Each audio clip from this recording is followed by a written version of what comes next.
The phone rang at 2:14 in the morning, and I know that because I've been lying awake anyway the way I do most nights since my wife passed. I reached for it half expecting a wrong number. It was my granddaughter.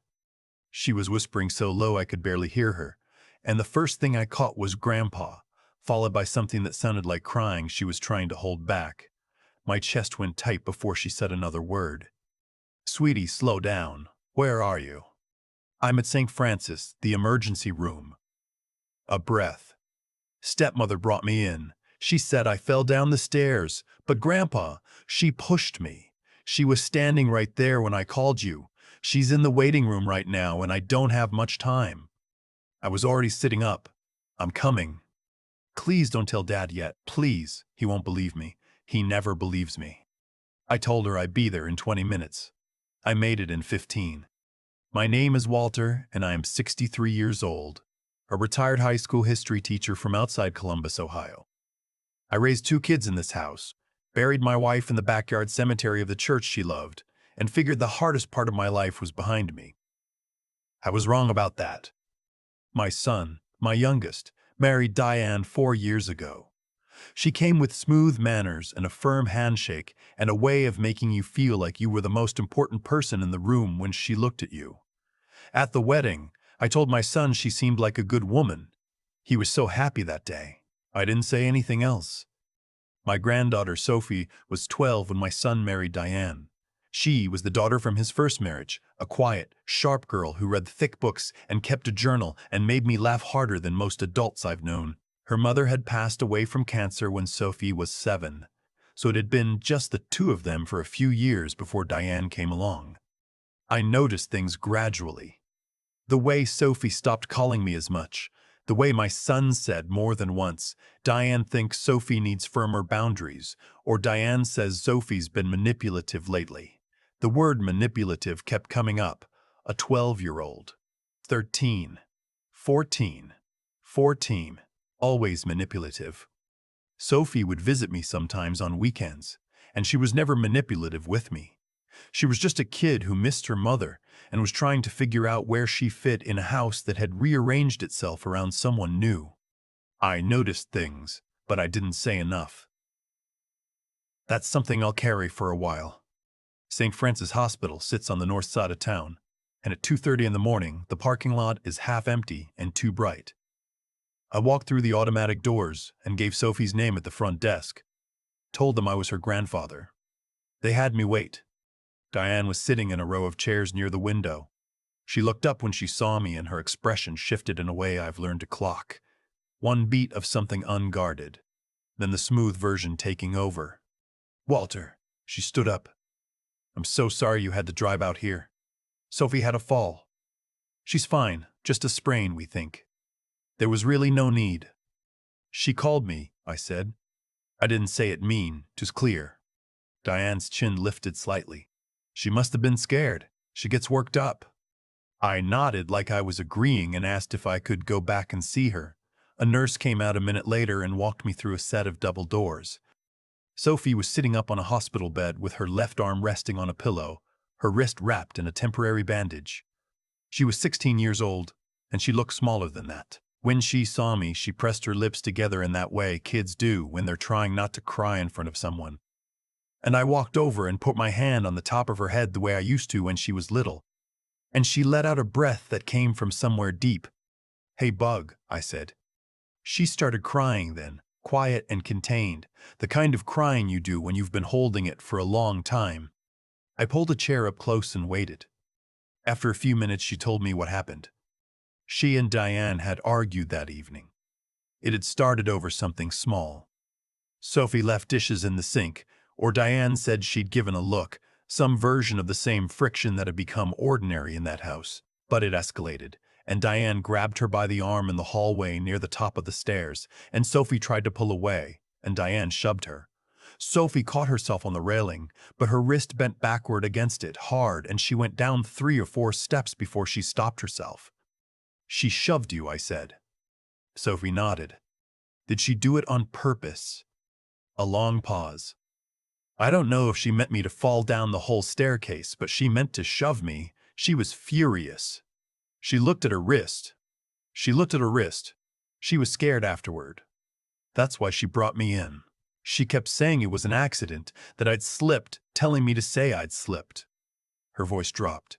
She said if I told anyone the truth, she'd tell Dad that I'd been stealing money from her purse, which I haven't done.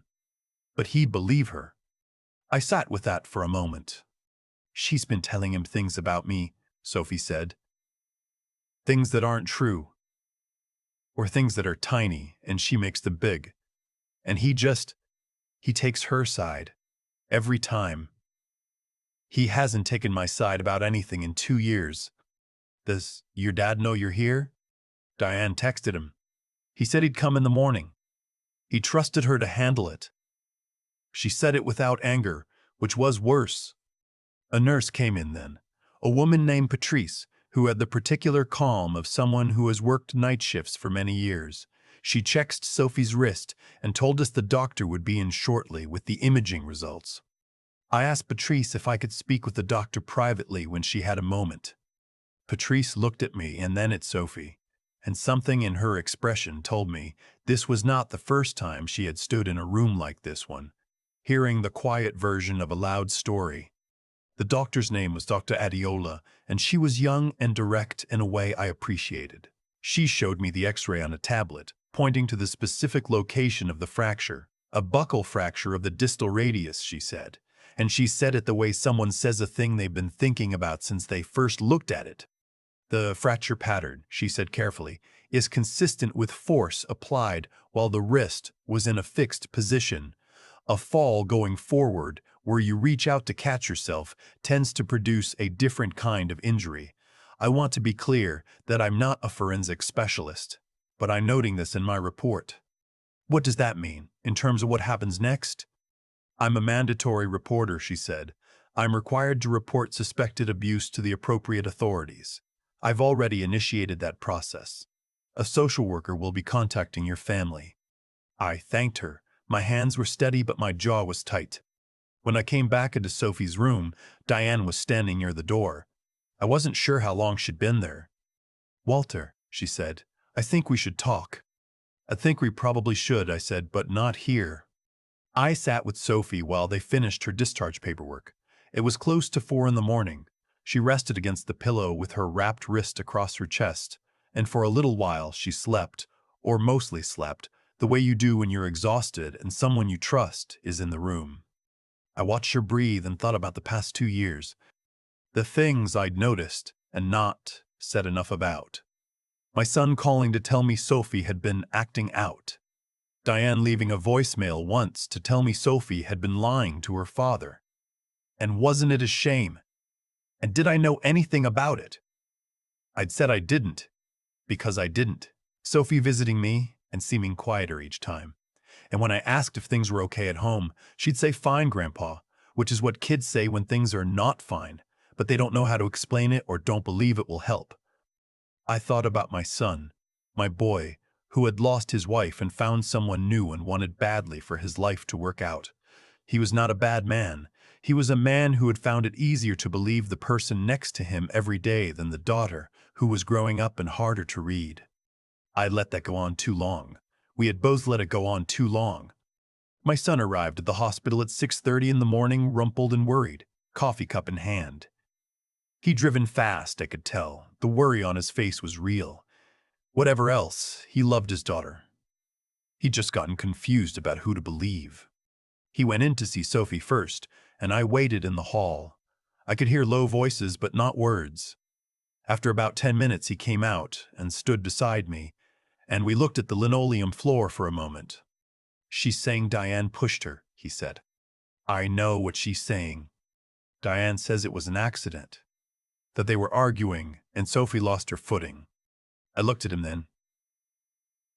He was 41 years old. He had his mother's eyes and his own particular habit of rubbing the back of his neck when he didn't want to have a conversation. "Son," I said, "the doctor flagged the fracture. The injury pattern doesn't match a fall. She's filed a mandatory report." He stared at me. "Sophie didn't call you last night," I said. "Not accusatory. Just the fact of it. She called me. At 2 a.m, whispering so she wouldn't be heard, Because she didn't believe you'd come. Think about what that means. He was quiet for a long time. I let him be quiet. She's been saying things, he finally said, about Diane. For a while now. I thought, he stopped. Diane said Sophie was having a hard time with the change. Acting out. Testing boundaries. Those words you're using, acting out. Testing boundaries. Whose words are those originally? He didn't answer, but I saw the moment he heard the question. I need you to think back, I said. Over the past 2 years, the complaints about Sophie, the things Sophie was said to have done, how many of those did you see with your own eyes? And how many did you hear from Diane? He put his coffee down on the chair beside him. He pressed both hands against his face and breathed. I'm not trying to do anything to your marriage, I said. I'm telling you that your daughter called her grandfather from the emergency room at 2 in the morning because she was afraid to call her father. That's what we're dealing with today. Everything else comes after. Diane was in the waiting room when we came back through. She stood up quickly and went to my son, and she had the look of someone who was managing a situation, not experiencing it. I've taught long enough to know the difference. She put her hand on his arm. I've been so worried. How is she? She told me what happened, he said. A pause, not long, maybe 3 seconds, but I've watched people for a long time. In those 3 seconds, she recalculated. She was frightened. The fall scared her. Sometimes when kids are scared, they... Diane. He said her name once, and something in his voice had changed. The doctor filed the report. Her expression did not change exactly, but it settled, like something had been decided. She's been difficult since the beginning, Diane said. Her voice was lower now, less warm. You know that. You've seen it. I have tried with that girl. She's not that girl, he said. She's my daughter. I stepped back. This part was not mine to lead. Over the next several weeks, a lot happened. The social worker met with Sophie, with my son, with Diane. Sophie gave a written statement. I gave one too. Dr. Adiola's report was part of the case file. Diane moved out after the second week. My son didn't ask her to leave, not exactly, but he stopped insisting she stay, which came to the same thing. Sophie came to stay with me for a while. We ate a lot of breakfast fruit at dinner time, because she likes eggs and toast at night, and I've never had a reason to argue with that. She slept in the room that used to be my daughter's, with the old quilt on the bed and the window that looks out on the yard. Some evenings, she'd come find me in the living room and sit on the other end of the couch with her book, and we wouldn't say much, and that was fine. I'd learned a long time ago that sometimes the best thing you can offer someone is just to stay in the room with them. She started seeing a counselor, a woman named Dr. Morris, who Sophie said was actually pretty good for a therapist, which I took as high praise. My son came out to the house most weekends. At first it was stiff between him and Sophie. There was a lot that had to be said, and some of it came slowly and some of it came in pieces over several weeks. I did not push. These things find their own time. One Saturday afternoon in early March, I was out on the back porch and I heard them inside, talking in the kitchen. And then I heard Sophie laugh. Not politely. Really laugh the way she used to when she was younger, sudden, and a little loud and genuine. I stayed out on the porch a while longer. I've had a few people ask me, since all this, why I didn't do more sooner, why I let things go on as long as they did. It's a fair question, and I don't have a clean answer. I think I told myself it wasn't my place. My son was an adult. Diane was his wife. Sophie was a teenager, and teenagers have friction with step-parents, and I didn't want to be the grandfather who stirred things up based on a feeling. The feeling was there, though. It had been there for a long time. I taught high school for 31 years. I've seen what happens to kids who have one trusted adult in their corner and what happens to kids who have none. I knew that. I still waited too long to act on it. What I know now, what I keep coming back to, is that Sophie called me instead of her father because somewhere, at 2 in the morning, in pain and scared, she believed I would come, and I would listen, and I would not immediately balance her account against Diane's. She was right about that. I had that much to offer. It wasn't enough by itself, but it turned out to be the thing that started the rest. Sophie turned 17 in April. We had a small party, just her dad, my daughter who drove up from Cincinnati, a couple of Sophie's friends from school. My son baked the cake himself from a recipe he found online, lopsided but good. Sophie blew out the candles and didn't say what she wished for. Later, after everyone had gone, she was helping me wrap up the leftovers in the kitchen, and she said, without looking up from what she was doing, "Thanks for coming that night, Grandpa." I said, "Of course." I mean, she smoothed the edge of the foil over the cake plate. "I wasn't sure you would. It was the middle of the night." "Sophie," I said, "you call me in the middle of the night and I come. That's not a favor. That's just what we do." She looked at me then, and she didn't say anything else, and she didn't have to. Some things take a long time to break. Some things, if you catch them early enough, don't have to break all the way. And some people spend their whole lives waiting for one adult to show up and tell them their version of the story deserves to be heard. I was 63 years old and I had let too much slide for too long, and I couldn't undo those years. But I could get in the car at 2 in the morning and drive 15 minutes and sit in a hospital chair and say, "I'm here, bug, tell me what happened." That part at least I got right. I keep thinking about the 3 seconds Diane stood there after my son said the doctor had filed a report. 3 seconds doesn't sound like much, but I've watched people for a long time. And in those 3 seconds I saw everything I needed to see about who she really was. That's the thing about people who rely on controlling a story. They're fine as long as no one checks. The moment someone checks, the whole structure starts showing its cracks.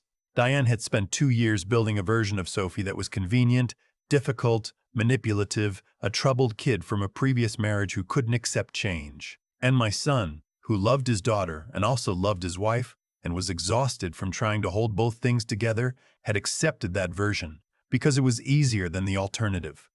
Not because he was cruel, because he was tired and human, and the person next to him every day kept filling in the picture a certain way.